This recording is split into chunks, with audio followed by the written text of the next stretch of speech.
pessoal está entrando. Vamos ver se vamos conseguir agora fazer a nossa transmissão. Nossa, tá difícil hoje, hein? Tá igual a de Nossa Senhora, Edenilson. Ah, A gente vai. Começou a travar aquele dia também, né? quando é tudo que a gente fala sobre oblação, doação, o encardido, ele fica nervoso. Parece que agora deu uma melhorada ó, na internet, ó. Tá todo mundo entrando ainda. Só falta o Pedro. Isso, só falta o Pedro agora. Vamos ver se o Pedro saiu da caverna.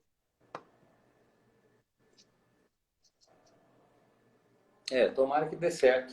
Se não é para dar certo, Agora parece que vou fazer pelo Google. demora, dá esse probleminha, mas depois ele dá uma estabilizada. Mas da próxima vez, Jesus, pensar em fazer numa outra plataforma, viu? Eu faço pelo Google É Meet, verdade. pelo Zoom. É excelente quando eu dou as palestras assim. Não cai, é ótima transmissão. Sim, sim. Alguém está falando de persistência.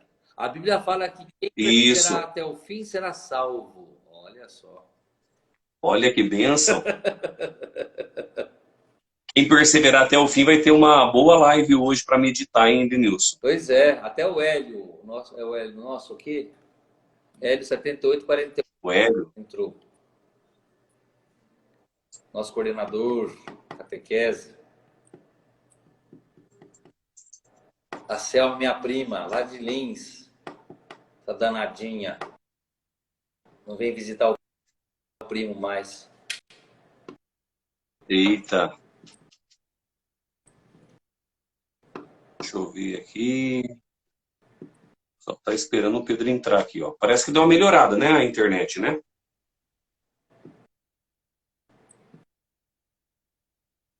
O pessoal tá ouvindo o nosso áudio melhor agora? Pedro. Eita. Perfeito. Ah, o Pedro apareceu, tá vendo? Até o Pedro apareceu agora, Denilson. Olha que milagre. Mas eu estou te vendo, viu, Jesus? Eu liguei o O computador. Pedro tá pedindo para entrar. A Selma, oi, oi. Eu liguei o computador. O pessoal tá ouvindo o nosso áudio melhor agora? Tá me vendo agora? Tô, perfeito. Agora tá perfeito. O Pedro apareceu, tá vendo? Até o Pedro apareceu agora, Denilson. Olha que milagre. Mas eu estou te vendo, viu, Jesus? Eu liguei o computador. O Pedro tá pedindo para entrar. A Selma, Ô Pedro, Ô Pedro, deixa eu só perguntar, você tá com dois áudios ligados, você tá com o computador e com o celular ou não? Você tá ouvindo o nosso áudio melhor agora? Tá me vendo agora? Agora Sim, a gente tá te vendo. eu estava ligando o computador para ver se a recepção estava melhor. Agora melhorou. Tá mais... Aí eu liguei para ver se o som de vocês está perfeito. Só que eu não sabia como entrar e fazer a tal aceite que você mandou para mim no celular. Agora sim. Acho que agora entendi. estabilizou, né? Acho que agora estabilizou, não? Sim. O Edenilson mandou todos os Diamonds agora para dentro da caverna e libertou você de lá, Pois Pedro. é. Exorcizou, ótimo. Agora deixa o Pedro começar então, porque eu comecei já 3 vezes, já desanimei. Ó, então vamos reiniciar. Tudo foi só o ensaio, agora é para valer, né? Nós estamos aqui nessa noite para... Posso dar uma sugestão, não? Pode. Comece, então. Pronto.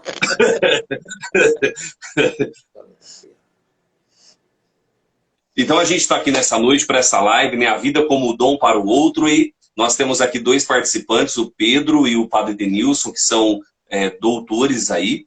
O Padre Denilson, doutor em filosofia em Bergson, e o Pedro em psicanálise.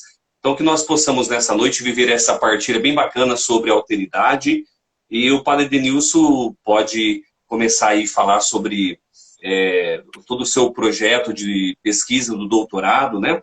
Sobre esta palavra tão chique, ontologia, né? Isso. Eu já tentei falar, mas travou. Eu não sei. É bom que o pessoal vai comentando se está ok, né? Não desanima não, para não desanimo. Se é uma pessoa que não desanima, sou eu. Vamos lá. É o seguinte, a proposta que eu tinha falado com o Padre Jesus era de apresentar de forma muito simples, de uma forma muito assim informal, essa tese de doutorado pela Universidade Federal de São Paulo, trabalhando sobre Bergson, na perspectiva da ontologia a partir do dom. A filosofia sempre destacou, dentro do seu discurso filosófico, a ontologia apenas através do agir humano. O que significa isso? O que o homem é capaz de fazer, de criar e de transformar a realidade exterior. Então, por exemplo, através da inteligência, o homem ele é capaz de construir, não é? Ou até de destruir o seu próprio habitat, seja pelo seu interesse próprio, ou seja pelo bem comum, mas através da inteligência o homem transforma o seu mundo exterior, né? Diferente dos animais. Um exemplo que eu dou bem simples. O homem, diante de um rio, precisa ir do outro lado da margem. E esse rio é profundo. Ele vai e constrói um barco. O animal não tem essa capacidade. Ou, senão, ele vai e constrói um avião. Né? Essa capacidade de criação do homem que o destaca e o diferencia dentro das outras espécies. Então, a filosofia, logo cedo, desde o seu berço, digamos assim, com Platão, mas anteriormente com os pré-socráticos, define o homem como um ser racional. Então, essa tese filosófica grega do Ocidente, de que o homem é um ser racional, ela perdurou e perdura até hoje nessa classificação. Quando a gente pergunta a definição, do ponto de vista da filosofia, o que é o homem, né? O homem enquanto ser, é através dessa conclusão que chegamos. O homem é um ser racional. Depois, Aristóteles vai falar que o homem, além de ser racional, ele é capaz, então, de estruturar a sua vida através da polis, do convívio social. O homem é um animal, então, social. Mas Bergson traz uma novidade que é interessante, que ele vai partir do princípio que o homem, ele, por ser racional, por ser social, ele é, acima de tudo, emocional. Então, Bergson vai trabalhar sobre a dinâmica das emoções da relação, não é? E vai dizer que o homem, ele conhece muito do mundo exterior, mas conhece pouco de si. E, nesse sentido, Henri Bergson vai resgatar a filosofia socrática, não tanto a filosofia platônica e nem a filosofia aristotélica, mas do conheça-te a ti mesmo. E Bergson, então, se interessa por esse outro universo, que é o universo interior da psique. É claro que Bergson não foi genial inventando esses termos. Nós temos aí o contexto no século XX, né, com o surgimento da psicologia, de forma organizada, através da psicofísica, de modo muito especial a psicofísica. E Bergson, então, vai fazer toda uma crítica a essa psicologia, que para ser aceita como ciência, ela deveria entrar dentro dos padrões daquilo que era considerado como ciência, as ciências empíricas, as ciências físicas, as ciências matemáticas, né? Que tudo tem que ser provado, tudo tem que ser medido, tudo tem que ser mensurado. Então, aí, no início do século XX, ao surgimento da psicofísica. E Bergson vai falar que a psicologia deveria ser mais integrativa, porque a realidade dentro do mundo psíquico que não se prova.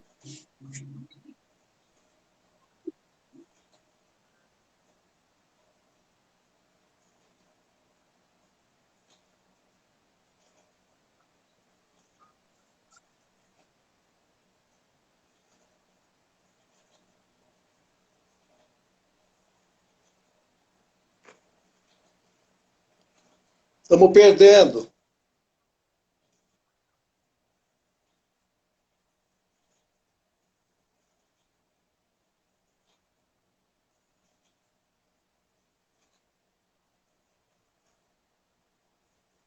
Não estou ouvindo mais o Edmilson.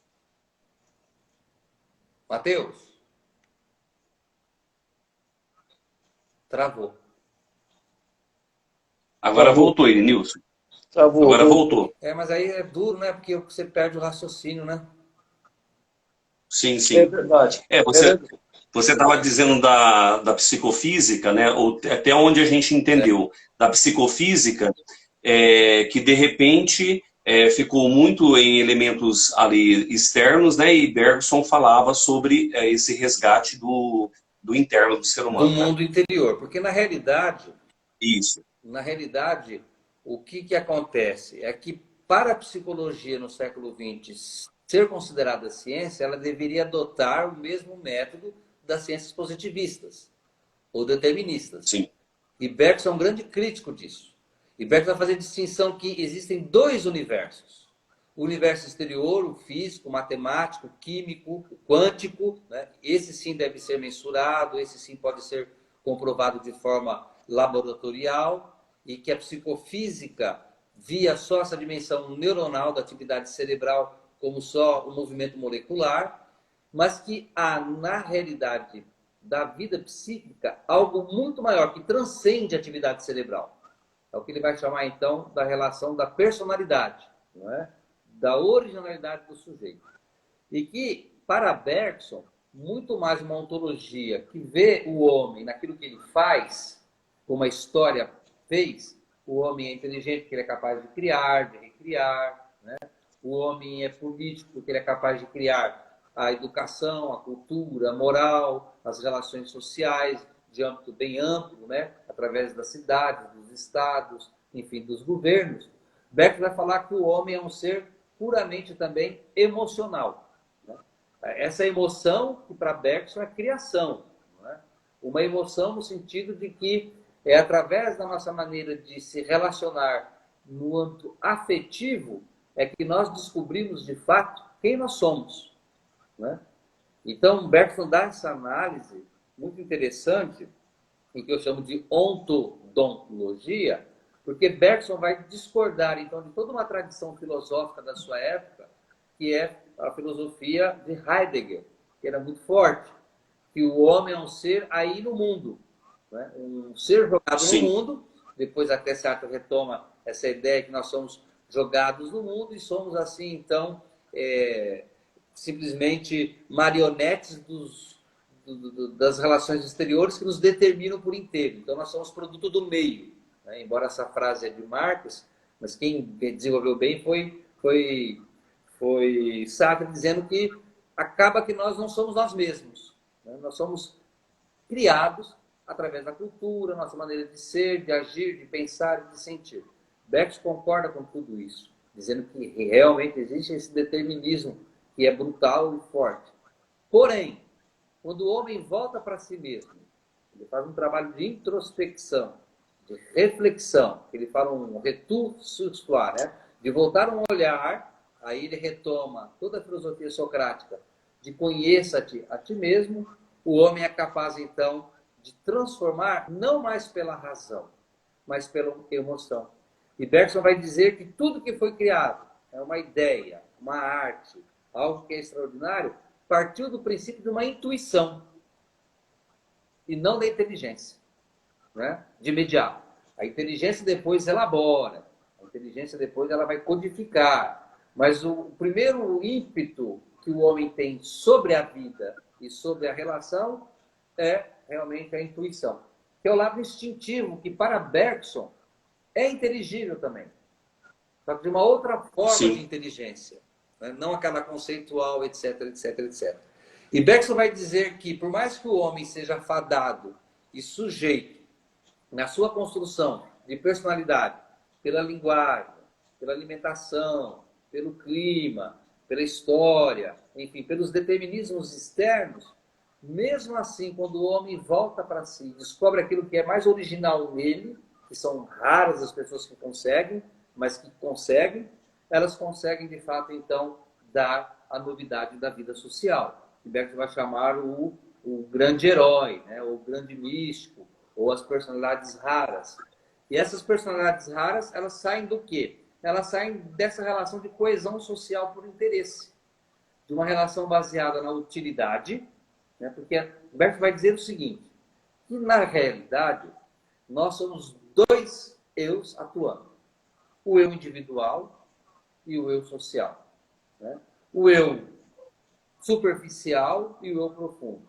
Nós nos deparamos muito mais com o nosso eu social, devido às exigências que temos que ter, e também com o nosso eu superficial das relações, né? Através mesmo da gentileza ou da educação automática que a gente recebe de ser cavalheiro, etc, etc. Mas ele vê isso como uma forma muito utilitarista, que é em vista de uma coesão de um certo grupo, né? E que é necessário, então, que a gente agora redescubra esse eu profundo na originalidade e esse eu individual que muitas vezes é sufocado pelos fatores externos.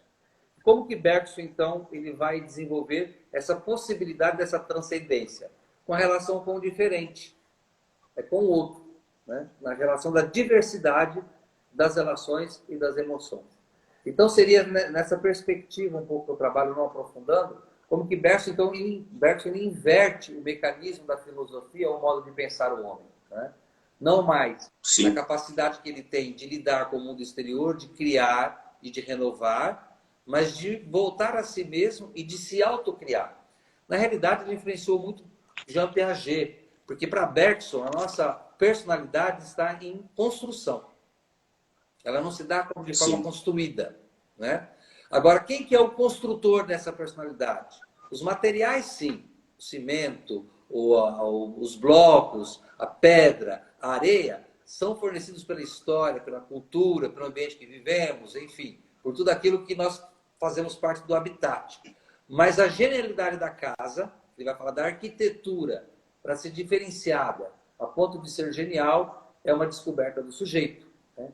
Então, na realidade, Bergson funda um personalismo muito grande e que, para hoje, na nossa sociedade massificada, em que as pessoas não têm a capacidade de voltar a olhar para si, né, de ter um momento de autoanálise, de reflexão das suas emoções. E Bergson não é um filósofo só das emoções. Ele vai falar que, uma vez tendo contato com as emoções mais profundas, a gente deve depois gerenciá-las, né?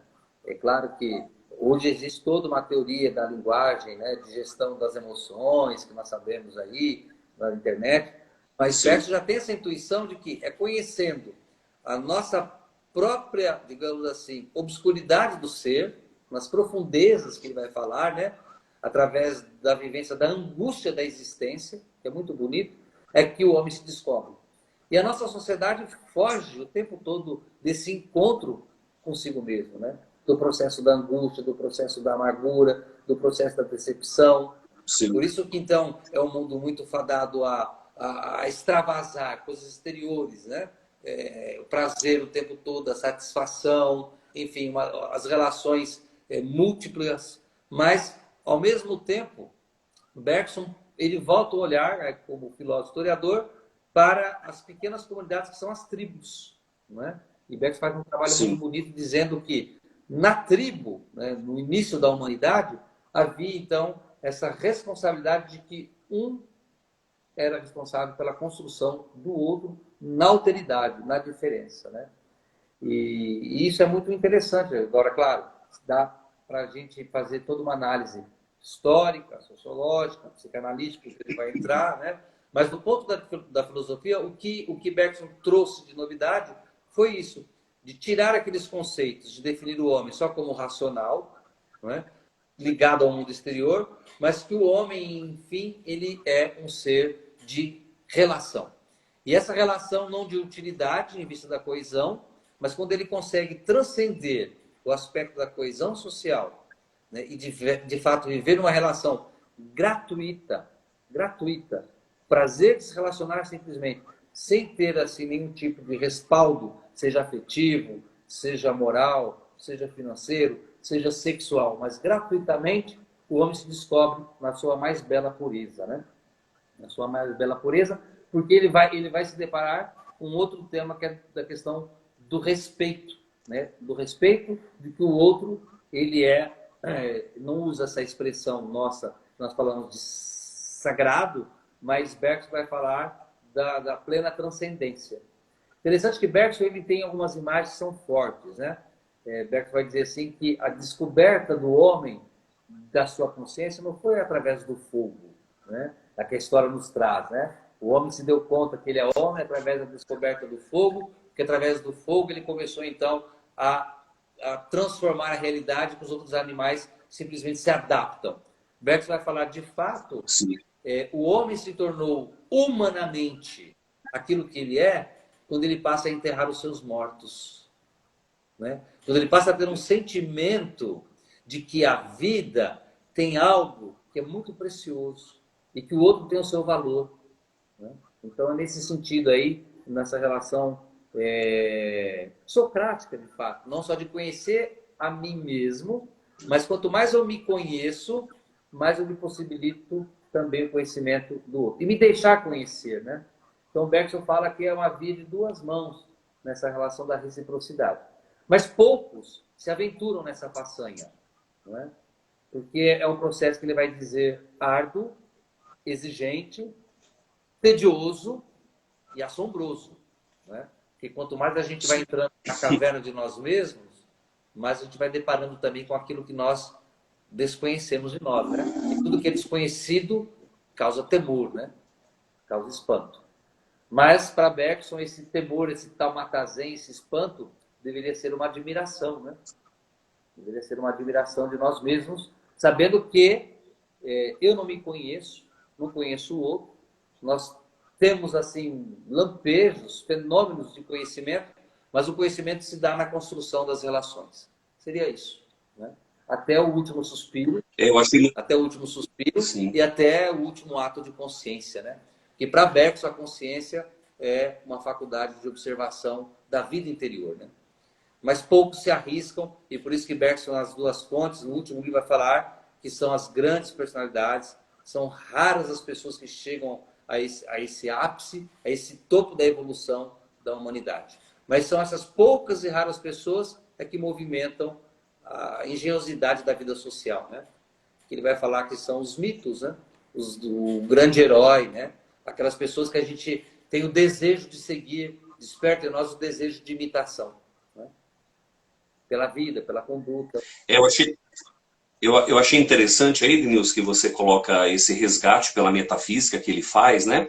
E dentro desse sentido que você diz também, né? Teleológico, né? No sentido final, no sentido, quando você dá o exemplo de enterrar os mortos, ali desenvolve toda uma questão de sentimento, né?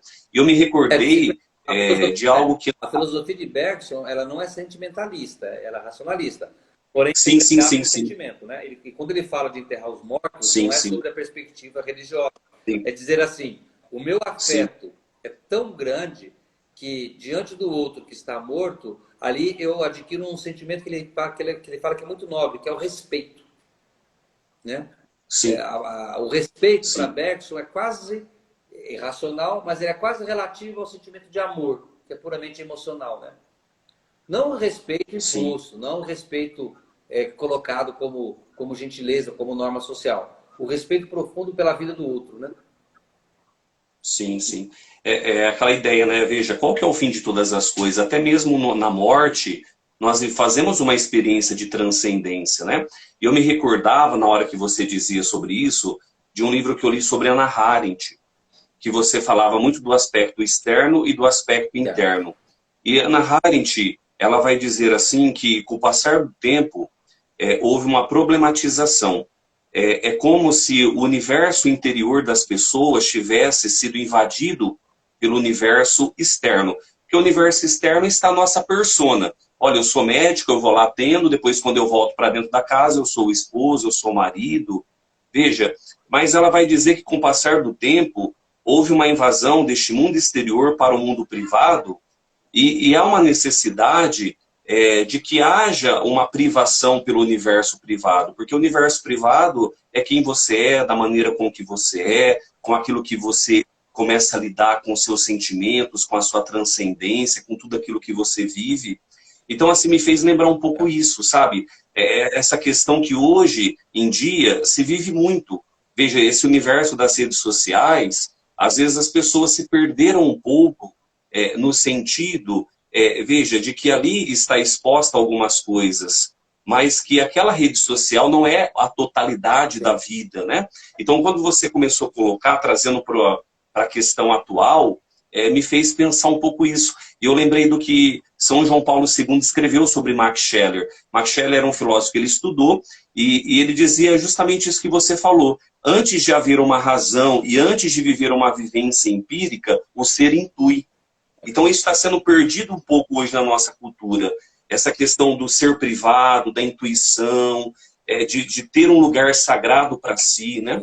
Mas a questão, Jesus, eu também penso assim que Bergson trabalha muito bem, que dá para a gente até prolongar e sair até do registro bergsoniano, é que as pessoas nos veem através das nossas funções, né? E essa questão da privacidade que Bergson não usa, mas ele fala da vida interior, a gente tem um receio de revelar ao outro quem de fato nós somos. Por quê? Porque nós não conhecemos de fato, eu não me conheço de fato quem eu sou. E o medo de julgamento e o medo também da responsabilidade. Por exemplo, as pessoas me veem como padre, ou como professor, ou como... mas não me conseguem ver como aquele Edenilson. E aquele Edenilson que sou eu, às vezes eu até me escondo, ou eu até me encoberto, para que, não o fato de chocar as outras pessoas, para que eu evite também uma certa responsabilidade com a visão do outro em relação a mim. Né? Então a gente vai falar, Bergson vai falar que a gente vive então no mundo superficial das nossas relações, até emocionais e afetivas. Sim. A ponto que hoje as pessoas têm um medo e isso eu percebo, né, como sacerdote, de enfrentar as suas próprias limitações, né? De assumir também eu falo assim, as suas cagadas, né? Desculpa a expressão, as suas burradas, né? E isso faz parte, né?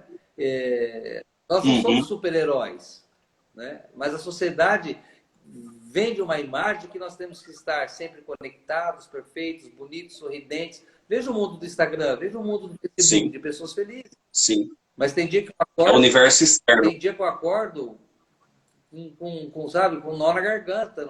Venho para a secretaria e não quero ver ninguém. Sim. E você tem que dar aquele sorriso amarelo falso, né? Porque as pessoas querem que o sacerdote, que o professor seja um cara... Ainda bem que é amarelo. Ainda bem que é amarelo. Outra coisa eu falo, olha como é engraçado. Você pergunta assim para as pessoas, como que você está? Na esperança que aquela pessoa responda, estou bem. Eu sempre falo isso brincando, porque você vai falar, não, não estou bem, você vai ter que parar e perguntar o porquê, você vai ter que dar o seu tempo, né? E então você fala, não, beleza. Você vê os cumprimentos das pessoas, eu vejo aqui na rua, beleza, beleza, tranquilo, tranquilo, né? Por quê? Tá tranquilo? Não tá tranquilo, não. Eu tô com um problema, tô sendo chifrado, minha mulher tá traindo com um pedreiro lá de casa, meu filho tá no mundo das drogas, né? Olha, ó, entramos no princípio de realidade, Jesus. É verdade. Saiu do princípio de ilusão e entrou no princípio da realidade, né? A relação superficial, segundo Bergson, não nos leva a um comprometimento. E não nos levando a um comprometimento, não nos leva a um conhecimento. E não nos levando a um conhecimento, não nos leva ao amor. Aí é a filosofia de Santo Agostinho. Só se ama aquilo que a gente conhece. Né? Eu selecionei um trecho do seu escrito, Edenilson, que eu achei muito bonito, que ele falava assim, o Bergson, essa necessidade que nós temos de amar e de ser amado, ético-moral, ao mobilizar a intuição, a emoção, a espiritualidade, reorienta o sentido da vida humana na perspectiva da doação, na oblação. Sim. Olha que interessante dentro desse contexto que você colocou, porque né? E realmente a questão que a gente sempre vive é essa, porque o que é o ser amado? O ser amado não é o ser adorado, sim, mas o ser amado é o ser reconhecido dentro das suas imperfeições, das suas limitações, mas também com as virtudes que possui, né? Então, esta questão de se atingir este amor, que eu acho muito interessante dentro dessa perspectiva que você apresentou de Bergson, inclusive quando ele fala da questão dos místicos que atingiram isso de uma maneira muito bela, realmente toca a nossa alma, assim, para quem está nos assistindo. Veja, é uma experiência tão profunda, como você disse, do jeito que eu sou, como eu estou. Veja, às vezes as pessoas, e nós também não estamos preparados para amar o outro naquilo que ele se encontra, ou naquilo com que ele é, né? Naquilo que ele vive, né? Foi o que o Pedro disse agora, dentro daquilo que Freud fala, né? Sobre a ilusão e a realidade. Às vezes a gente cria um universo de ilusão, mas quando a gente se depara com a realidade causa um espanto, porque de repente no outro eu estou vendo a minha projeção. Eu esperava que o outro fosse dessa forma, mas ele não está sendo como eu imaginei. E aí a decepção. Então eu achei muito interessante essa colocação que o Pedro falou. Então, Pedro, eu gostaria que você fizesse um comentário dentro dessa fala do Padre Edenilson, que foi muito interessante para nós, né? Foi uma aula de Bergson aqui. É verdade. Bergson é fabuloso. Eu já li alguns livros dele, mas é uma inteligência, é uma referência especial. Não tenho esse conhecimento do qual o Edmilson expôs, mas uma coisa ficou clara aqui, eu estava pensando enquanto ele estava falando, e aqui eu viajei um pouco na maionese. O que eu quero dizer é o seguinte, observa que a questão da razão e a questão da emoção dentro do ser humano, quanto ser, não está pacificado. Sim. Você percebe que esta pacificação ainda é um processo de construção, como colocou Edmilson, porque depende de cada sujeito, de cada ser, na busca desta construção. Né? Como nós somos seres coletivos, e dentro dessa coletividade, foi o motivo pelo qual nós chegamos aqui, né? Porque individualmente, sozinho, não seríamos ninguém. Até porque não existiríamos para nós, se não tivéssemos a imagem do outro, para que a gente pudesse referenciar no sentido de lugar, espaço, tempo e assim por diante. Então, essa questão da pacificação, eu acho que ela foi um pouco mais questionada em Descartes, quando lá houve aquela dicotomia, aquela divisão do ser. De onde vem todas essas discussões, do qual chega no século XX, e dentre outros também, em que o homem tenta pacificar o ser espiritual de uma forma que ele não consegue alcançar, muitas vezes, do ponto de vista daquilo que significa metafísica, e que Bergson traz realmente dentro de uma certa concretude na sua linguagem, e tenta colocar que não é só no mundo das evidências que as coisas acontecem. Existe lá um sentimento dentro dessa construto filogenética do ser e que ele replica em sua vida a todo momento, e como ser replicante de passagem. É por isso que a angústia, essa angústia calada dentro de nós, está justamente por essa herança. Sabemos que nós somos seres finitos, numa pretensão de definir uma infinitude. É praticamente inatingível. E a filosofia, ela nos traz essa possibilidade, porque ela leva essas reflexões profundas, e a gente fica ali observando, nadando até, tentando buscar o sentido real da coisa, e muitas vezes a gente não alcança.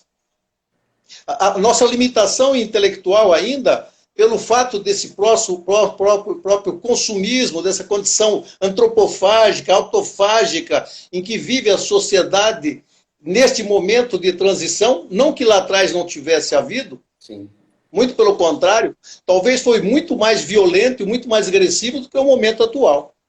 Né? Porque esta pacificação, apesar de não ter sido ainda complementada, houve uma cisão. Você vê que o diálogo, o pensamento propriamente dito, está dentro dessa discussão.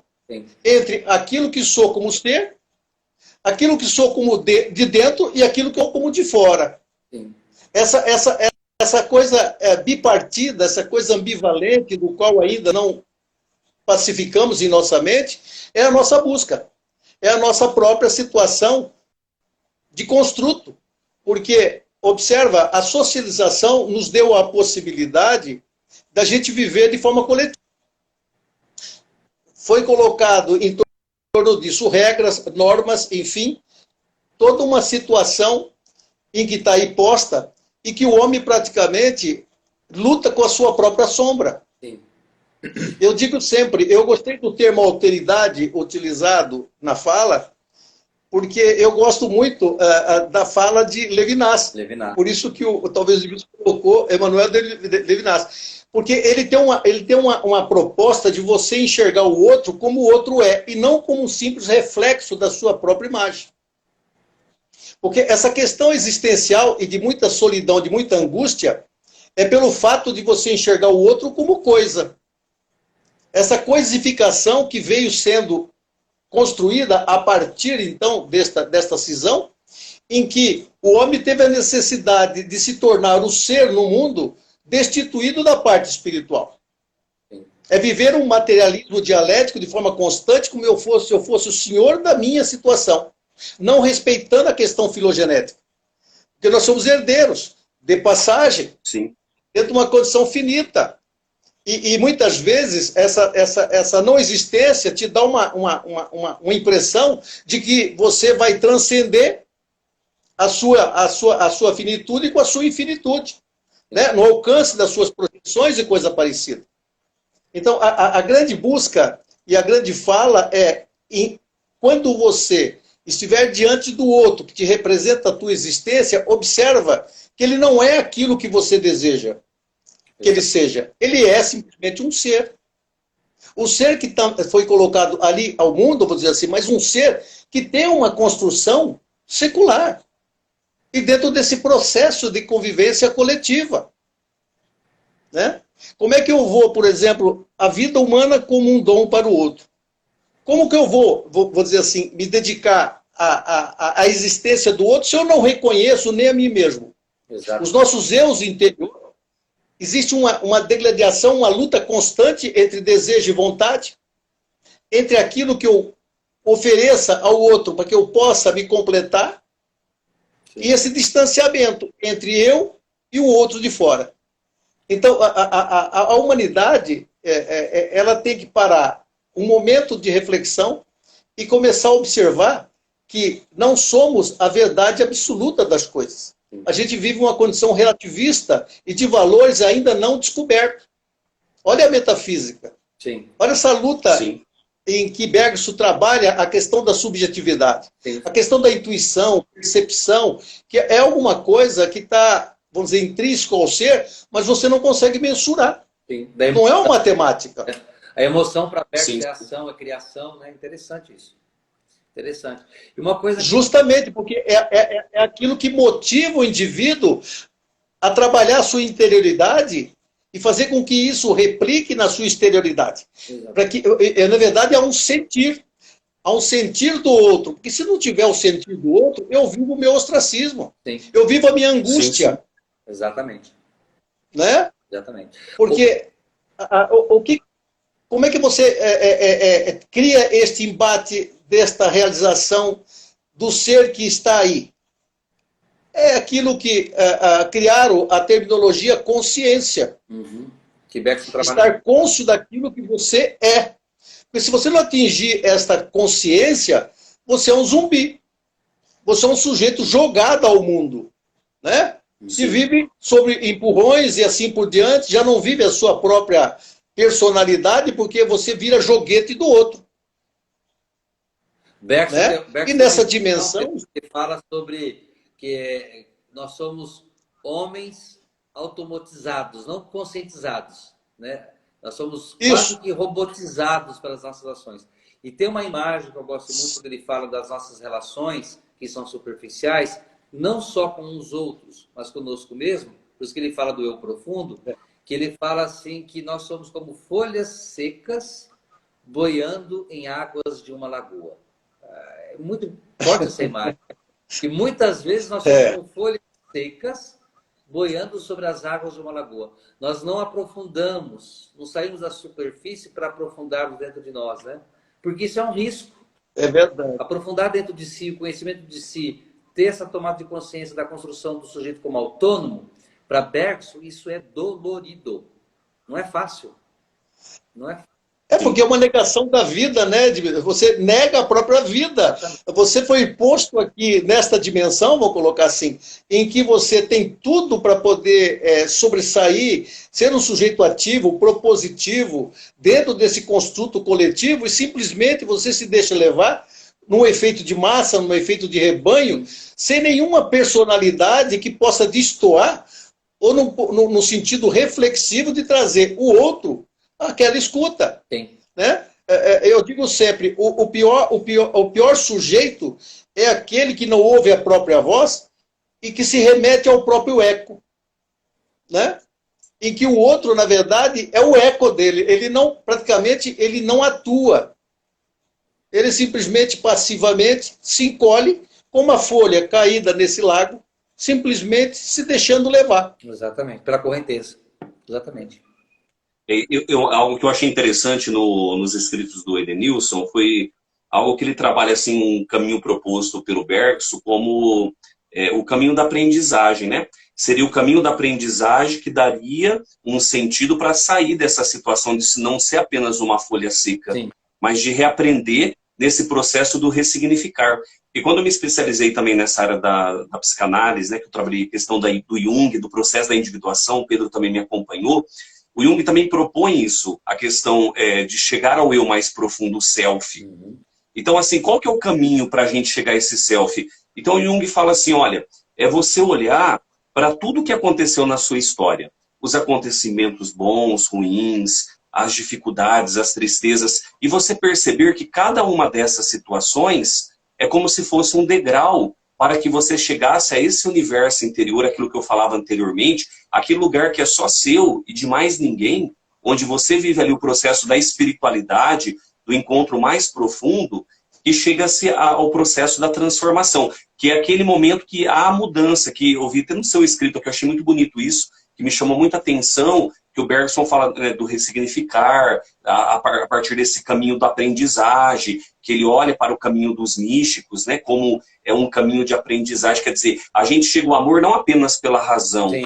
mas também pelas vias da mística, né, que você muito bem coloca ali. Então isso foi algo que me chamou muita atenção e que a gente pode ver a espiritualidade, eu e o Pedro tem conversado muito sobre isso, né, a espiritualidade como um caminho que nos ajuda a adentrar esse espaço do eu mais profundo, né, do nosso interior. Né? A mística para Bergson é um método que poderia ajudar na filosofia, porque a mística vai um pouco mais além da filosofia, porque a mística ela vê e percebe o mundo de forma integrativa, né?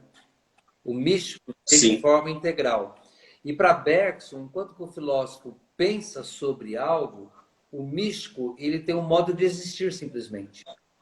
Né? O grande místico ele só existe.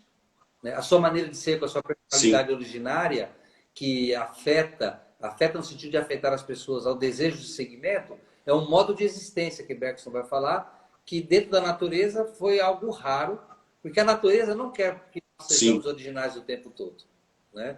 A própria nossa estrutura natural, biológica, psíquica, faz com que a gente se volte para o fechado, né? Para os pequenos grupos, para as pequenas relações, enfim, para aquilo que Bergson vai falar sobre o sentimento e o desejo da necessidade, da satisfação. Né?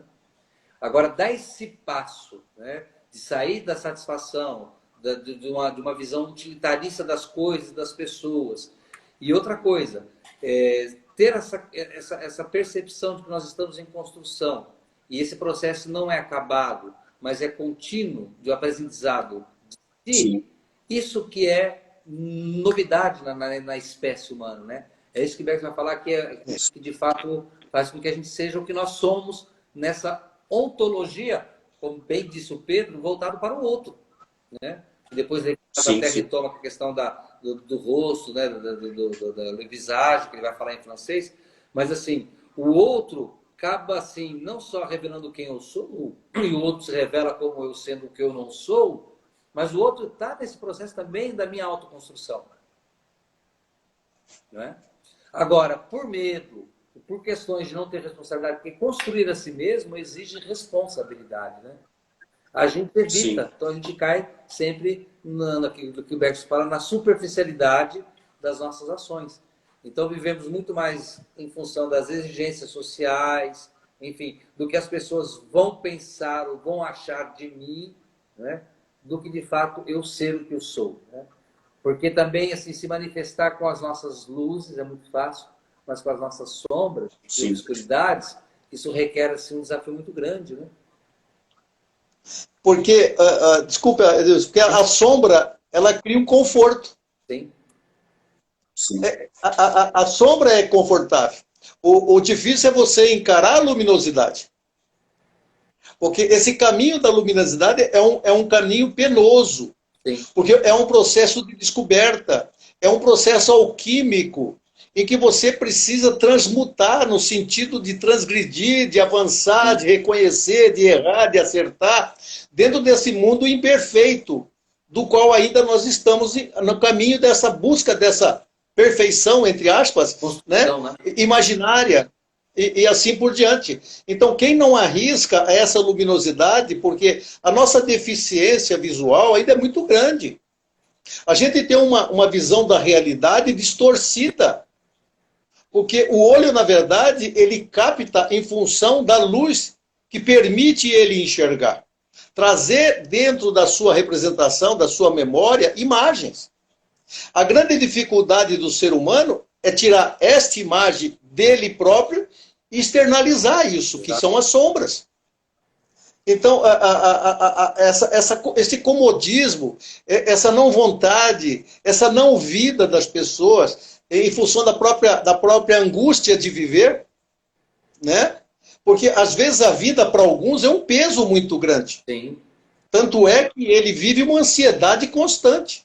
Ele quer viver o futuro de forma antecipada, porque o presente não abastece mais as suas vontades. Não satisfaz. Os prazeres estão nas imaginações e não naquele momento em que ele não se percebe dentro da sua existência. Ele vive mais um peso de um passado obscuro, cheio de coisas penosas, como um projeto de vida. Sim. Ou seja, ele projeta a sua própria sombra com um sentido de felicidade. É um contrassenso. Um dos termos de Beck's é sobre a duração, né? A duração que é a existência do presente, né? A potencialidade da nossa vida está no presente. E justamente. É interessante, né? Você me fez lembrar, Pedro, aquela frase de Pascal. Eu sempre cito que a angústia do homem advém ou porque ele vive demais o passado, que já passou e não tem como mais transformar, ou ele vive demais, de forma ansiosa, o futuro que não chegou e cria uma imaginação louca e esquece que de fato subsiste, que é o presente, é o hoje, né? É o hoje ali, o alicerce, como eu sou, o que eu sou, como serei, ou como eu fui, é o presente que está ali como base, né? Que é o sentido de felicidade, né? Propriamente dita. Por que os animais... E não se percebe... Nós temos, exatamente. Não se percebe, em função da velocidade com que ele quer viver a própria vida, ou seja, um desejo de morte, aquilo que Freud diz sobre Thanatos, que ficou muito incompreendido na época, sim. É justamente essa ansiedade de viver um futuro e não se perceber daquela coisa presente. Né? Aquele momento de felicidade que eu não mereço, ele passa rápido, porque eu vivo muito mais pela angústia de ter perdido aquele tempo, dentro de uma projeção futura, querendo buscar aquilo que eu não me percebi no presente. Do viver. Sim, sim. Olha que interessante. E como já dissemos em outras reflexões, a simplicidade é o sentido real daquilo que sou e daquilo que sou feliz. Bergson fala isso. Sim. Por isso, mas eu vivo sempre... Pedro, das duas fontes, que é o último livro de Beck's, vai falar que o caminho da humanidade e o seu destino está nas suas mãos. Mas um dos caminhos que possibilitaria esse reencontro com o eu é o da simplicidade. Ele fala sobre isso. Aí ele fala até das relações tribais, né? Que não é só... Perfeito! Não só da relação de necessidade, mas de responsabilidade da tribo, né? Que a tribo constitui o sujeito enquanto indivíduo. Interessante isso. Você me fez lembrar de um texto que eu li num desses livros que eu leio aqui no meu cotidiano, em que quando os portugueses chegaram no Brasil e verificaram aquelas tribos vivendo naquela simplicidade, houve um incômodo muito grande. Foi mais ou menos assim: quem é você para viver nessa simplicidade, do qual eu tendo tudo o que eu tenho, eu não consigo ser feliz? Exatamente. E olha que interessante esta colocação da não compreensão, e que levou isso à destruição daquelas pessoas simples, porque não se encaixavam dentro daquilo que eu pensava que deveria ser. Sim. E quantas pensava vezes... de uma forma diferente. E quantas vezes você, diante do outro que você não reconhece, você o critica pelo fato de achar que ele devia ser aquilo que você gostaria que ele fosse. Exatamente. E, na verdade, você está falando consigo mesmo, ouvindo o seu próprio eco e não dando a oportunidade de conhecer, de fato, aquele ser que se apresenta, com inteligência, com percepção, como ser existente, propriamente dito. E você o nega. Sim. Você o nega todos os dias, né? Exatamente. A ponto de chegar a um limite daquilo que se chama renegação, que é pior do que a própria negação. Você nega o outro e se nega também como existente, por falta de percepção. Porque, como ele disse, a inteligência tem que ser desenvolvida. A sensibilidade também você tem que ser desenvolvida. Você já traz toda uma herança filogenética, de experiências dos seus antepassados. Ali é sua memória celular. Observa, isso replica, dê vazão a isso, dê vazão a essa sensibilidade, ao sentimento. Né? Não se trunque, não se proíba, não se permita em relação a dizer o que você tem em relação ao outro. Eu gosto de você, eu tenho um sentimento profundo ou não por você. Esse medo dessa aproximação, a gente percebe no dia a dia. Tem sim. Sim. Né? Com certeza. A gente tem Pedro, que vencer isso. Você falando dessa forma, na saída das sombras. Sim.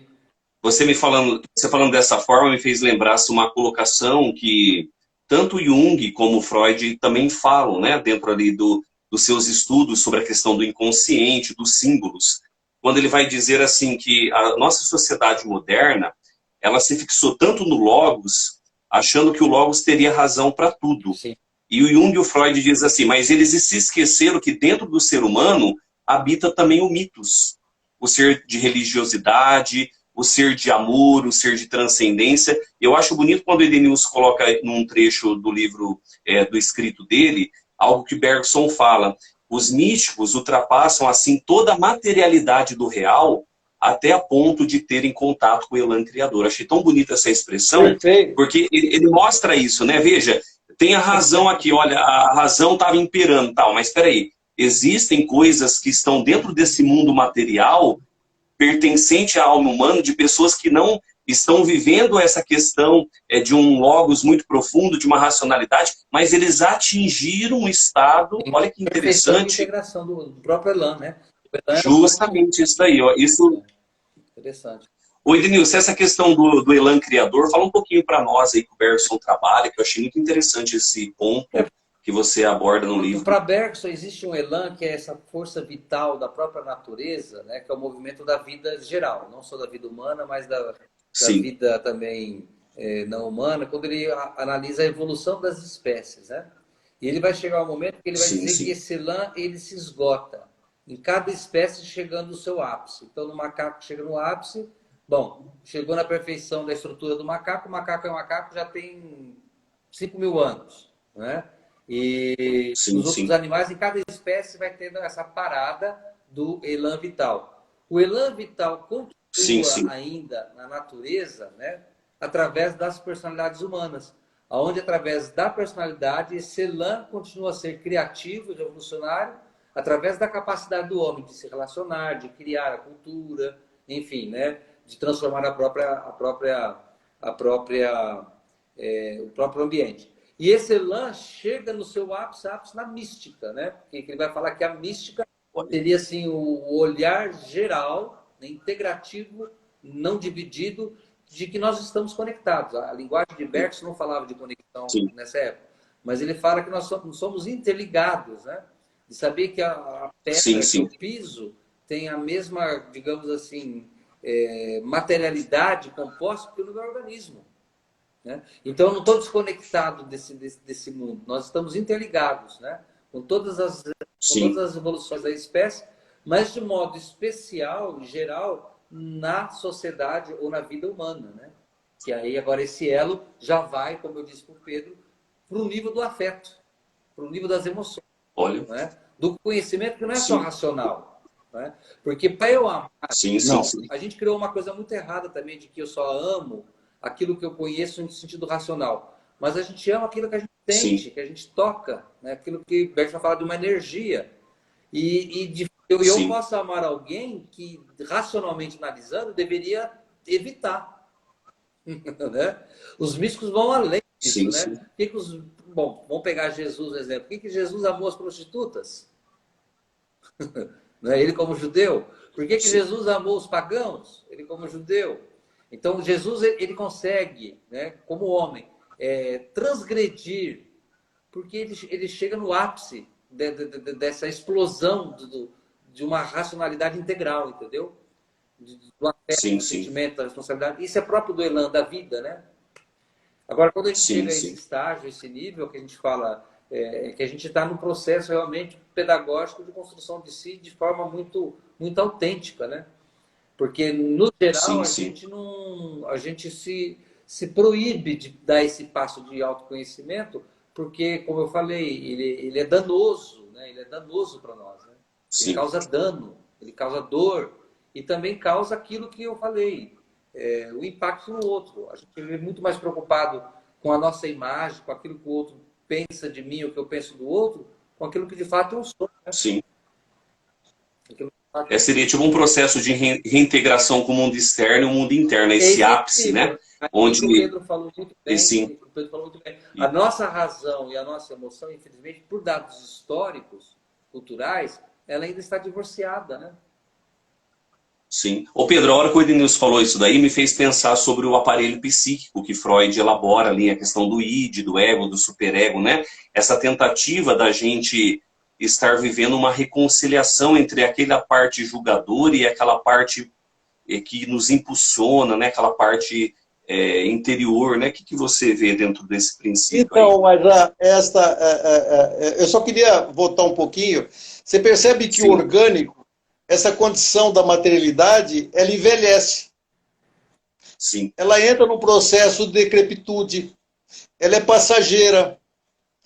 Observa que a emoção, esse sentir, ele se renova. Sim. Ele está sempre jovem diante do ser. Sim, sim. As pessoas levam isso à sua vida, vamos dizer assim, transitória de vida, mas as emoções continuam com a mesma intensidade de renovação. Exatamente. Sim, sim, justamente. É isso que talvez Bergson e outros pensadores tentam nos transmitir a respeito do que é real e do que é fantasioso. Sim. Do que é imaginário e do que é, da verdade, aquilo que eu me permaneço como ser que sou e aquilo que se apresenta diante da vida como coisas passageiras. Voltando à questão das instâncias, na verdade, Freud, que era um mentalista, antes de tudo, ele além de um fisiologista na formação, na verdade, quando ele cria essas três instâncias, ele busca um sentido antropológico a essas fases de evolução do ser. Sim. Observa que dentro do id existe o selvagem, o primitivo, sim, aquele ser ainda inconsequente, cheio de desejos, vontades e assim por diante. Sim. E que tem no seu anteparo a exterioridade que o ego representa. Ou seja, aquilo que eu capto da minha exterioridade é aquilo que eu sou internamente. Esse apaziguamento, esse juízo de valor, ele criou o superego. Sim. Né? E o superego não é aquele sujeito bonzinho. Pelo contrário. O superego é aquele pai rígido, aquele pai disciplinador, sim, tentando conciliar os dois que se degladia sendo o mesmo de si mesmo. Ou seja, o id e o ego é a mesma coisa. Só que um se apresenta de forma externa, vamos ver, a partir dessa cognição, e o outro é aquele ser a ser apaziguado diante da sua própria evolução. Então você percebe que essas instâncias, ela foi uma ideia muito inteligente, porque ele precisava conciliar aquilo que ele criou com o silogismo, que hoje as pessoas discutem na sua profundidade, a questão da consciência e o inconsciente. Na verdade, é uma ideia também. Não há uma localização física deste processo. Existe uma percepção de consciência e aquilo que está de forma primitiva ali no seu inconsciente em evolução. Sim. cuja percepção, cuja intuição, cujo processo de vida vai te apresentar esse equilíbrio entre o que é o outro e o que é você. Sim. Observa, então, quando você olhar o outro de fato, é olhar aquilo que se representa, o que ele é, um ser constituído com os mesmos sentimentos do qual você os tem, e que ele tenha aquele livre-arbítrio das suas escolhas e ser aquilo que ele é. Exatamente. Sim.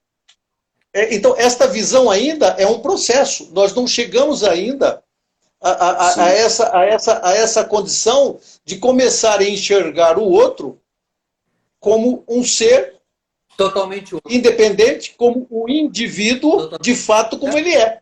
A gente ainda busca de forma integrada, tentando trazer aquilo ao coletivo como se fosse uma massa na busca do seu próprio retorno. Nesse sentido, né? o Pedro Bergson, que gera ansiedade. Nesse sentido... Desculpa, Não, interessante o que você está falando, porque nesse sentido que eu falo, o outro totalmente outro, né, que o Bergson vai falar também sobre a questão da emoção. Um exemplo, amor. Todos nós amamos, só que o Bergson vai falar, mas cada um tem a sua maneira de amar, né? E essa perfeitidade no meu afeto, de como eu amo, só do jeito que eu amo, é isso que faz esse diferencial, né? Então é interessante também, até no campo das emoções, ter esse conhecimento da nossa personalidade, da forma como nós lidamos com aquilo que nos define como emoção também, né? Porque até na sociedade massificada, se é uma forma de amar, se é uma forma de se relacionar, se é uma forma de expressar os afetos, né? Que está aí na sociedade, que está aí de forma muito polarizada, divulgada pelos nossos comportamentos, pela mídia, né? E quando você é capaz de ter essa redescoberta de que até os seus afetos vêm de você e não mais do outro, né? Que o outro tem o seu afeto por você, da forma que ele tem o afeto dele por você, aí que entra essa capacidade de um olhar de oblação para o outro, acredito, né? Aquela questão da alteridade propriamente dita. Interessante a sua fala. Estava aqui pensando, é interessante que o amor, na verdade, para uma grande maioria, é a posse. É mais um desejo de transferência Sim. do que uma complementariedade daquilo que me falta. Né? Jung trabalha bem isso, a questão de ânimas e ânimos, quando ele diz, nós, seres divididos nesse sentimento entre o masculino e o feminino, a minha busca pelo meu sentimento é pelo feminino que complete o meu feminino. Né? E, na verdade, você não entendendo esse processo, você busca o abatimento, a posse. Sim. Aquela confusão da transferência, se você está buscando um complemento em função daquilo que te falta, ou uma substituta da qual você perdeu. Exatamente. Né? Você não busca, de fato, a complementação de uma fêmea que te completa e te organize o desequilíbrio da fêmea que você tem dentro do seu construto. Você busca, na verdade, uma substituta da mãe. Exatamente. Né? A posse, pelo fato, muitas vezes, do não abandono, você agride, você, muitas vezes, cria uma punição pelo fato, muitas vezes, de você trazer ali uma representação de abandono, ou de isolamento, ou distanciamento, só que você confunde isso com o seu próprio sentimento. Sim. Então, essa percepção do qual fala Bergson, é importante isso, você trabalhar isso dentro de você. Exatamente. E você só trabalha com o outro. Sozinho é impossível. Sim. Sim. É uma reflexão em que você tem que olhar para dentro e não ficar com essa coisa de buscar o outro como norte da sua referência. Gidiael tem uma pergunta aí, ó. O amor pode ser uma troca de desejos egoístas? Sim, dependendo de compreensão que você tem do amor, né? Dependendo da relação. Que você tira do outro o melhor, o outro tira de você o melhor. Exato. Isso é egoísmo. O não egoísmo é quando você dá o melhor de você para ela e ela te dá o melhor dela para você. Sim. Essa é a complementação. Esse é o ápice do orgasmo, no sentido orgástico da vida. Sim. É o ápice do prazer. Sim. Né? Onde se complementa, onde há uma função de fato. Que é traduzida pelo orgasmo. Né? A palavra la joie em francês foi traduzida aqui no português, como você falou, é traduzido como gozo. É que a gente tem medo de falar, né? Mas eu estou falando como filósofo. Sim. Né? O gozo fica pejorativo. Você está diante do outro e sentir aquele gozo, né? O gozo mesmo, como na relação Sim, sexual, né? Só que a gente não se fala. perfeito, perfeito. É o prazer assim, em erupção Perfeito. total. Ô Pedro, isso que você está falando me fez Transcende. lembrar, já que vocês estão falando aí do orgasmo, né, vamos falar de Reich um pouco, né? É muito interessante que o Reich, o Reich foi o discípulo do Freud, né? Ele trabalhou muito essa questão da bioenergética, ele cria esse termo, né? E ele fala, né, dentro de um texto que ele escreve, que ao analisar a cultura da sua época, as relações sociofamiliares, assim, ele observou na educação repressiva das crianças que isso era o ponto fundamental na formação de uma personalidade compulsiva. Então, para isso, ele cria a questão da reeducação, da higienização sexual, né? Que ele vai trabalhar dentro desse princípio de ir nas origens, veja, aonde houve o desamor lá atrás. Principalmente aquilo que você falava do feminino. A primeira relação da criança, principalmente com a mãe, aquele desafeto que houve lá atrás, veja, todo esse desamor vai implicar na personalidade da pessoa, que vai levá-la a ter uma personalidade compulsiva, né? E de repente, fugir deste foco que nós estávamos falando dentro dessa perspectiva de Bergson, da alteridade, do alto amor. De repente, a pessoa que lá atrás viveu todo um processo de uma educação ferida, vamos dizer assim, na questão do desamor, isso vai implicar lá na frente, na vida adulta, numa vida totalmente assim desprazerosa, insatisfeita com tudo. E eu acho interessante que o Edenilson também trabalha um pouco disso, né? Que Bergson fala da questão da reeducação, da ressignificação, Sim. Do caminho dos místicos, né? Então, veja, por mais que a pessoa teve uma vida difícil, passou por tantos processos de desamor lá atrás, mas, de repente, olhando para a vida de um místico, ela pode encontrar ali rastros onde ela pode seguir e ressignificar a própria história, né? Porque os místicos, ô Jesus, para Bergson, os místicos superaram tanto a si própria natureza que o amor do místico não tem um objeto. Né? O amor não tem alguém que seja desejado. Pelo contrário, o místico ama aquilo que é indesejado.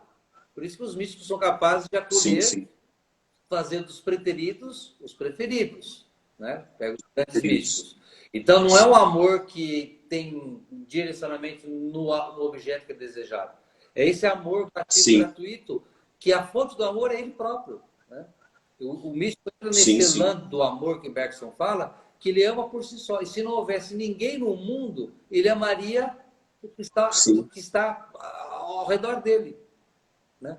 Por isso, com São Francisco de Assis, ele é naturalista, né? Por isso, com São Francisco de Assis é capaz de ter atenção onde ele pisa para não machucar as formigas. Olha que loucura. É um amor que transborda não só o outro da utilidade, é um amor cosmológico, planetário, é um amor interligado. Né? Ele tem tanto respeito pela formiga quanto pelo ser humano. E é tão interessante isso que você está falando, e é tão interessante isso que você está falando, porque assim, o que faz alguém amar? É que ela viveu uma experiência de se sentir amado. Veja, de alguma forma, os místicos ali encontraram algo que... justamente, se fizeram se sentir amados. Veja, às vezes é muito interessante algumas histórias que a gente ouve de alguém que no sofrimento aprendeu a amar, diante da perda de alguém. Então, veja, é muito interessante quando a gente fala do amor, porque assim, é algo que transcende, porque às vezes a experiência de ter sido amado não foi somente na alegria, mas foi um amor que foi descoberto, às vezes, no sofrimento, na oblação. Então, é muito interessante essa questão transcendente, né, que essa questão do amor nos remete. Por exemplo, quando eu estava preparando aqui, eu li um texto da Hannah Arendt, a tese de doutorado dela, O Amor em Santo Agostinho, que ela escreve. E ela diz assim, cada um tem apenas o amor que lhe pertence, nem mais nem menos. O amor dilectio, ou seja, de direção a si e ao próximo, só é orientado por um objeto. O amor que deseja uma coisa por ela, que isso é dependente dela. Mas o amor não é mais que a atitude objetiva predestinada ao homem que sempre aí no mundo vive um futuro absoluto. Olha que interessante que ela coloca, Hannah Arendt, né? O Pedro, parece que o Pedro está vivendo, uma transcendência materialista. Meu Jesus, ele está em não, eu vou agápico. Eu estou mesmo em êxtase, é verdade, você matou. Porque, na verdade, eu fico viajando na fala, né? Porque aqui, esse cérebro tem a capacidade associativa ainda, aos 70 anos. Então, eu fico buscando nas minhas memórias todas essas falas. E quando você fala desse sentimento amor, que também está dentro desse construto, porque se você não cultivar isso, no sentido de se amar primeiramente, mas depois dar de você ao outro que você tem de melhor, este amor do qual as pessoas buscam e fazem as suas escolhas erradas, é porque o norte é tirar do outro alguma coisa que ele não tem. Sim. Sim. E o pior disso é quando você cobra de quem você ama alguma coisa que ele não tem para lhe dar, porque são dois vazios. Exatamente. São dois. Observa, são dois angustiados tentando mais se unir pela angústia do que numa busca do prazer de forma real. Sim. Então, e muitas vezes a questão da representação, viu, Edmilson? Porque as nossas memórias, o nosso cérebro, ele, apesar de toda essa complexidade que a neurociência está mergulhando nesses últimos 70 anos, ele ainda é muito limitado. A gente vive uma memória passada como crise. Ainda essas memórias, na sua totalidade, são conflitos. E observa, se você já diante da sua visão, que a luminosidade muitas vezes te atrapalha nessa busca da imagem. Sim. Imagina um cérebro e que traz toda uma memória, do qual essa memória é uma sombra ou é alguma coisa de completude, como se fosse uma coisa antropofágica, de que o primeiro encontro é aquilo que eu preciso comer. Exatamente. Me abastecer. Muda o conceito quando você tem, na verdade, a busca da imagem, uma complementação. Sim. Aquilo buscando não só pela falta, mas que se complete numa unidade. E essa unidade, quem é a unidade? São os filhos, os herdeiros. Eles são o vaso receptor dessas necessidades, dessas vontades, quando elas são muito bem harmônicas. Uhum. Quando elas são totalmente desarmônicas, nasce todo o conflito, que a gente daria outra live para falar sobre isso, Sim. em que às vezes você não se ajusta diante daquela realidade e muitas vezes você não aceita aquela realidade. É mais fácil abandonar. Sim.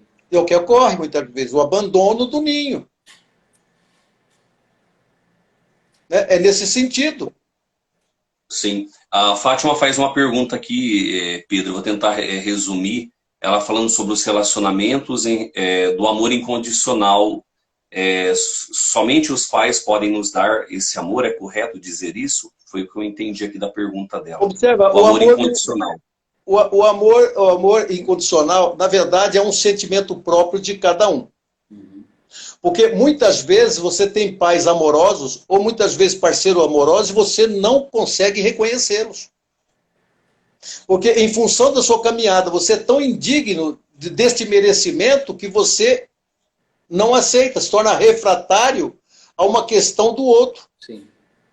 Então, observa, primeiro o amor, ele nasce na sua concepção de vida. Não seja aquela folha, que eu achei a analogia muito interessante, jogada naquele lago. Sim, seja a árvore de fato. Reproduz os seus frutos em função do seu sentimento. Sim. Né? Sim, não deixa bloquear o ser orgânico que você é, de fato, e os seus propósitos dentro da questão reprodutiva.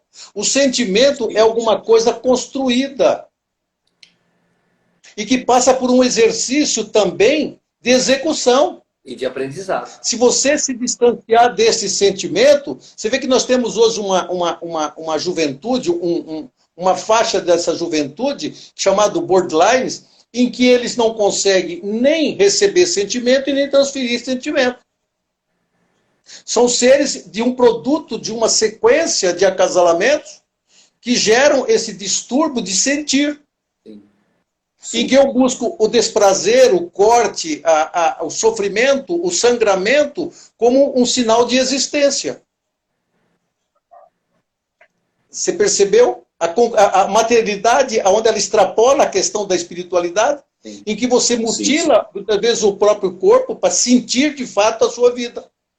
Reich define muito bem isso, que ele coloca a bexiga. Sim.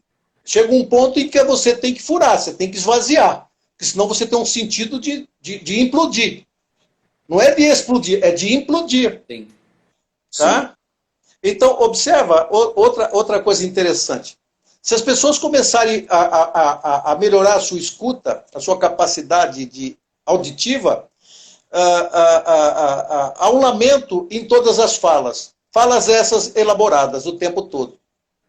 Que o pensamento é único. Bergson diz isso. A linguagem veio apenas para poder dar um sentido ao pensamento. Fabuloso. E muitas vezes você não consegue transferir este pensamento porque é truncado por um sentimento que você bloqueia. Sim. É muito importante isso, a dar vazão dessa confidência. Por isso que o confessionário, aquela coisa da amizade profunda, em que eu possa dizer coisas que eu não digo a mim mesmo, é interessante para o esvaziamento do ser, a essa renovação. Se não houver esse esvaziamento a cada dia que eu levanto, se eu trouxer o peso dos meus sonhos ao meu estado de vigília, eu vivo replicando o meu sofrimento. Essa oportunidade do renascimento, que está relacionada a tal ressignificação, tem um problema nessa ressignificação, viu, Jesus? A pessoa precisa ter. Sim. Se ela não tiver virtude, não tiver atributo, como é que ela vai ressignificar aquilo que não tem? Exatamente. É um cultivo. Sim. Ela precisa ter esse exercício diário de transferência, de sentir, de apalpar. Observa, as mãos, onde está praticamente todos os terminais receptivos do nosso corpo. Esse tocar é importantíssimo e hoje a gente se distancia porque o outro é o meu medo, é o meu terror. O ser humano virou o terror do outro. Olha como nós estamos caminhando a essa volta, a esse retorno, né? Do isolamento, do ostracismo e assim por diante. Precisamos trabalhar este sentimento. Isso que eu acho fabuloso, essas lives que você propõe, esses temas, porque eles são provocativos. Eles são provocativos. A gente vive aqui um confessionário. Sim.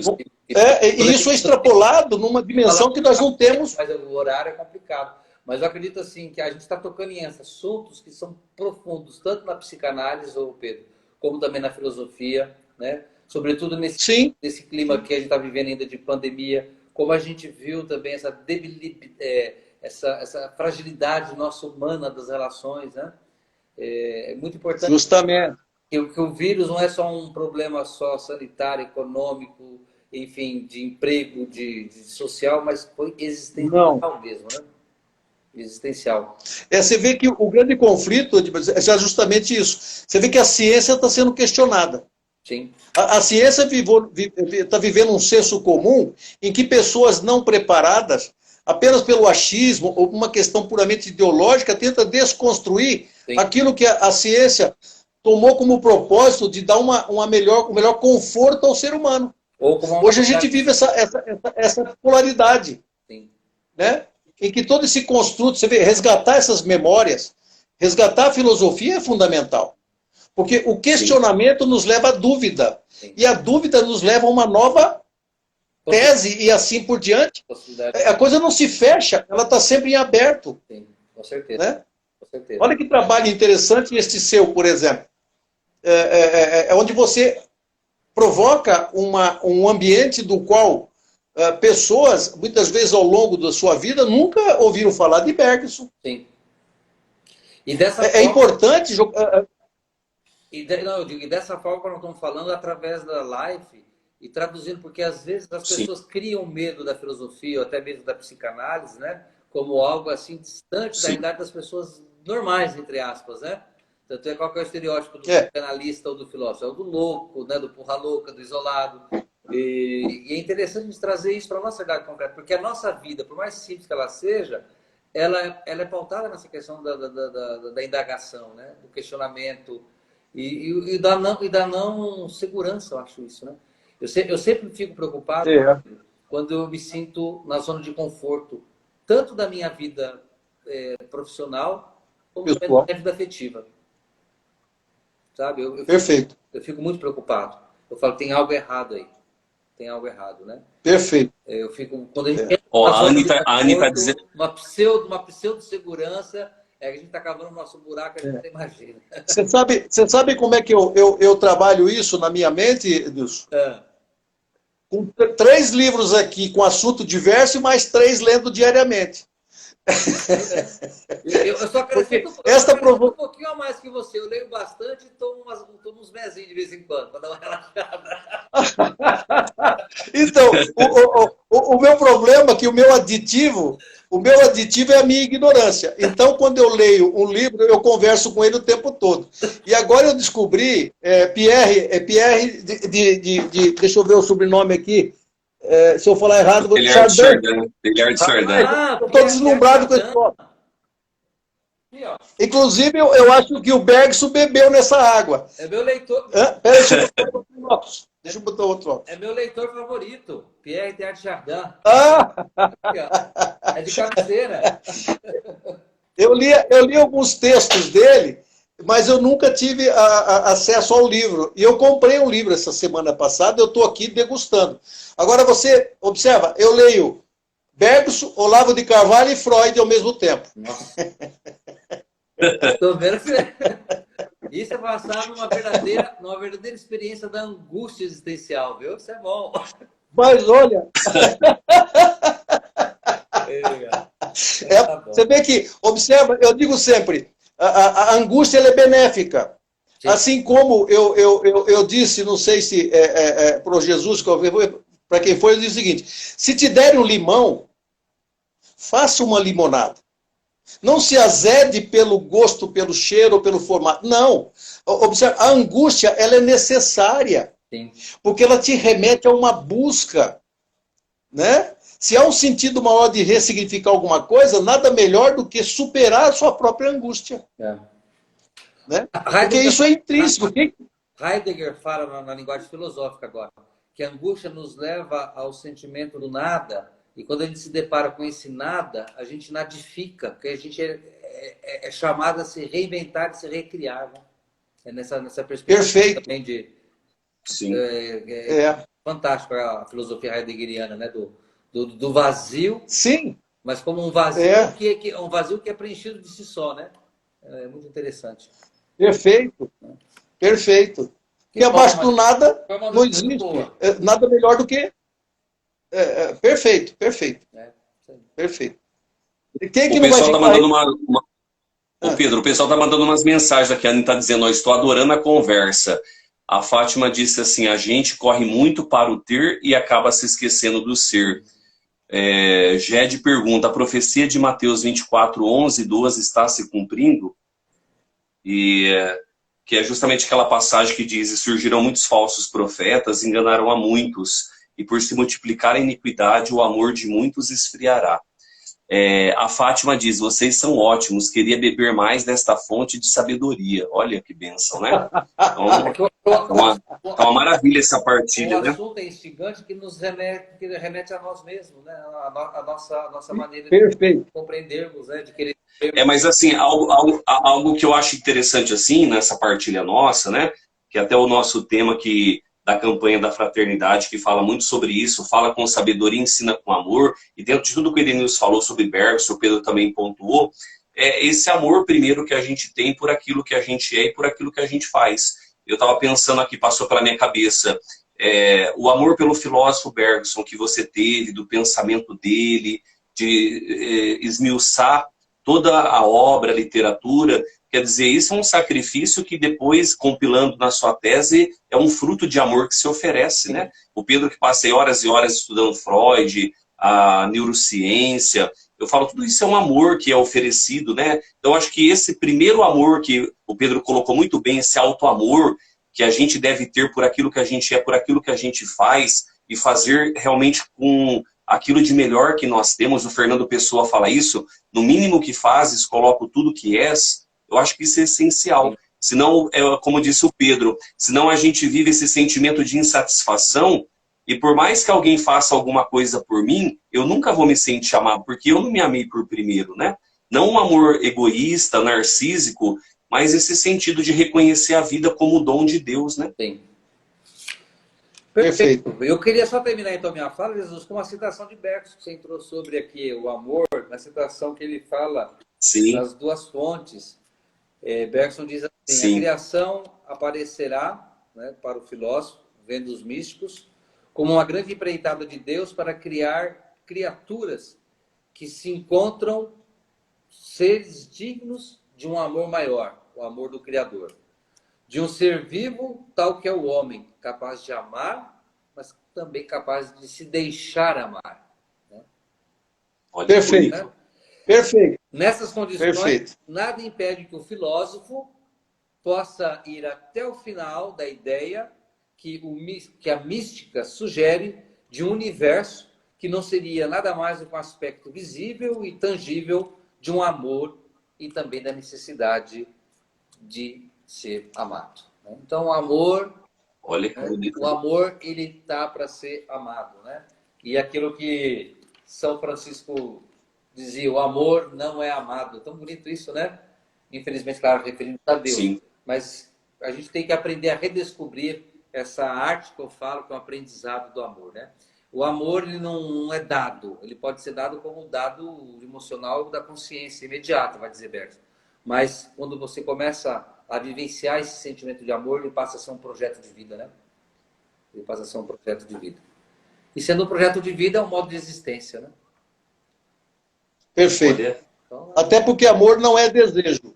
exatamente. Há uma confusão muito grande nessa questão. Por isso que não fica bem perceptível para alguns na questão de não ser amado. Exatamente. Às vezes ele é, mas Sim. ele não sente. Exato. Porque desejo é uma condição puramente orgânica, alguma coisa do metabolismo. Sim. Agora, esse amor que transcende é o respeito, é o limite do outro, é o significado daquilo que vive em toda a sua dimensão, seja mineral, vegetal Sim. e animal. De animal. Né? Mas o importante de tudo isso, eu não sei se eu te cortei, desculpa, Não. mas uma coisa que ficou muito, muito claro aqui, agora que eu estava verificando, todo esse processo de conhecimento, ele passa por uma boa escola. A educação é fundamental. Sem educação não há nada de fraterno. Sim. Ele tem que ser extrapolado após a saída do ninho.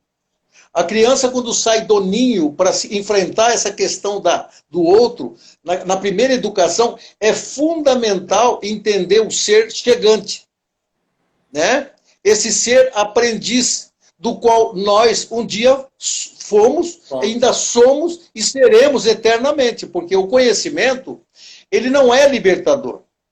O conhecimento é algo que nos preenche dentro daquilo que nós não sabemos. O que nos completa de fato como ser é a sabedoria. Sim. E a sabedoria, ela é tão simples, e de tão simples, eu disse na outra live, ela é tão simples dentro do complexo, que a gente não encontra essa simplicidade de viver. Essa é a nossa busca. Sim. Esse é o nosso prazer. Né? De atingir uma sabedoria. Com certeza. E muitas vezes você, numa vida, não atinge nem o conhecimento, porque não teve educação, porque você não teve a possibilidade de ter acesso a esses personagens como Chardin e outros por aí, né? Porque você não teve o prazer da leitura, porque a leitura não é obrigação, Jesus, não há mérito, viu, Edmilson? A leitura é algo que você busca nos seus antepassados, o mérito de ter escrito alguma memória, algum conhecimento reflexivo do qual você não tem conhecimento atual. Sim. Né? Então, é uma necessidade prazerosa, antes de tudo, conhecer o que nós fomos para entender o que somos atualmente. Sim. E você vê que a nossa busca é uma busca insana de reconhecimento do próprio eu, que fica ali escondido diante de uma cisão terrível, em que se multiplica nos muitos eus, do qual nós não temos essa percepção. Né? Desculpa, eu acho que é isso que é fundamental. Educação. Sim, sim. Com certeza esse processo do... Justamente. O tema da campanha Fraternidade e Educação, né? Fala com sabedoria e ensina com amor, né? Essa educação... Perfeito. Essa proposta de uma educação que não é só do conhecimento exterior, conhecimento, né, do sujeito. A proposta do manual é muito interessante para aqueles que querem ler, né? e entrar nessa pedagogia. Sim, sim. Eu sempre falo assim, brincando, o amor é uma pedagogia. Né? Então, Perfeito. Perfeito. O amor é uma pedagogia. Então, sejamos pedagogos de nós mesmos e pedagogos dos outros, e que os outros sejam os nossos pedagogos, né? Pedagogos, assim, no sentido de... É isso aí. Eu ainda me coloco na condição de aprendiz, viu, Edilson? Eu também. E de caminhante, né? Pedagogo é aquele que... E de caminhante, perfeito. De caminhante. E me surpreendo com essas reflexões da live, eu me surpreendo com essas inteligências que eu estou ali me aproximando ainda pela imagem. Talvez um dia a gente se conheça pessoalmente. Eu falo para Jesus, faça um fórum, um café filosófico dessas inteligências que estão aí agregadas, para nos convidar a um culto a Dionísio, para que a gente possa liberar o nosso superego e nos encontrar dentro dessas reflexões profundas e proibidas, muitas vezes. Com a condição que a gente abra um bom Pinot Noir.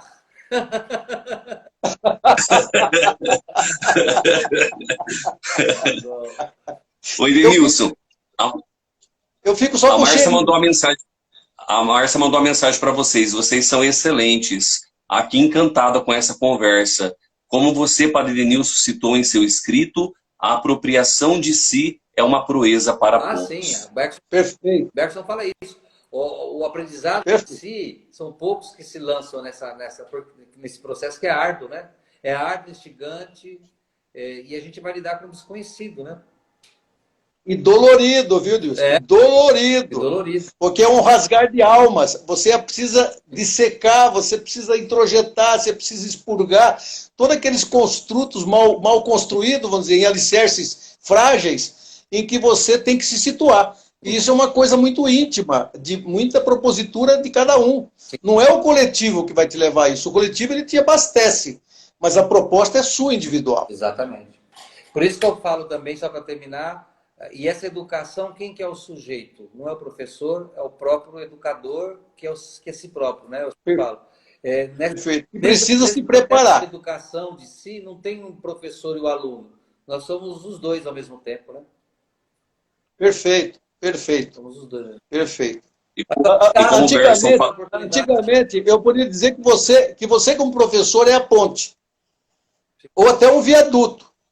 Tá? Mas eu prefiro ser uma pinguela. Uma pinguela onde existe a dúvida e ainda o medo de cair, mas o propósito de vencer. E o desejo de ultrapassar, isso é verdade. E o desejo de ultrapassar, perfeito. Obrigado pela oportunidade, viu, Jesus? Isso é uma maravilha ter vocês dois aqui. Eu falo duas fontes de sabedoria aí que enriqueceram essa noite. As pessoas estão encantadas aqui nos comentários, e como o Bergson fala muito dos místicos, o Edenilson falou da pedagogia, né? Precisamos viver uma mistagogia também, né? Sermos introduzidos nesse mistério, né? Que eu digo assim, é tão importante, eu falo sobre a espiritualidade é esse caminho que nos ajuda muito a nos encontrarmos nesse caminho da individuação, né? Que faz com que a gente perceba aquilo que vocês estavam falando sobre a educação. Você é o protagonista. Veja, talvez eu não tive uma educação, eu passei por tantas dificuldades, mas sempre é tempo de aprender, sempre é tempo de mergulhar dentro de um processo de sabedoria, né? Então, Pedro deixa a sua mensagem final, Edenilson também deixa a sua mensagem final, o pessoal está nos acompanhando, né? Eu fico aqui meio indignado com essa colocação sua em relação ao nosso bate-papo, porque, na verdade, eu estou na sala da minha casa, estou numa condição mais confortável possível, como se nós estivéssemos diante de uma conversa, vamos dizer assim, amigável, dentro de um espaço onde não estamos preocupados com os nossos ecos. Sim. Né? As escutam, chegam, se aproxima, se afina, tem uma identificação e assim por diante, sem aquela necessidade do professor. Sim. Longe disso. Sim. A gente se coloca sempre, e é uma repetição das nossas lives, como um aprendiz.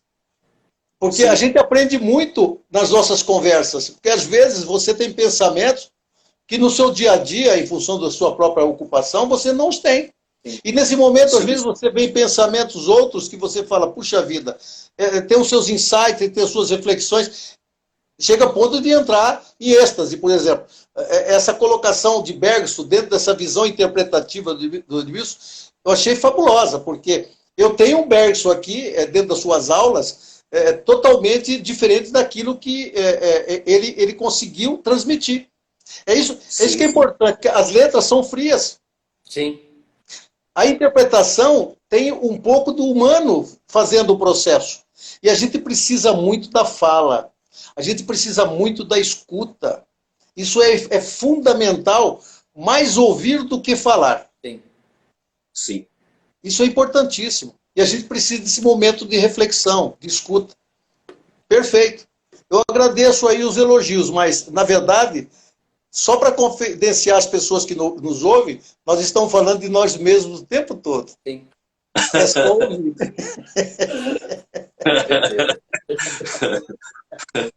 Edenilson, deixa sua mensagem aí. Não, eu acredito assim que essa iniciativa sua, viu, Jesus, Padre Jesus, ele é interessante porque a gente aborda temas que são às vezes tão complexos para muitas pessoas que eu falo, né, achando que filosofia, psicologia, sociologia é algo assim acadêmico demais, e de uma forma muito amical, né? Então, assim como diz o Pedro. E isso me faz lembrar o berço da filosofia, a sua etimologia, né? O filósofo é o amante da sabedoria, o amigo da sabedoria. E acho que nada mais Perfeito. sobre a nossa existência, o significado dela, seja ela de forma positiva ou negativa, mas nesse tom de partilha, né? de amizade, de escuta do outro, do conhecimento variado, integrativo, na busca realmente de nós mesmos. Né?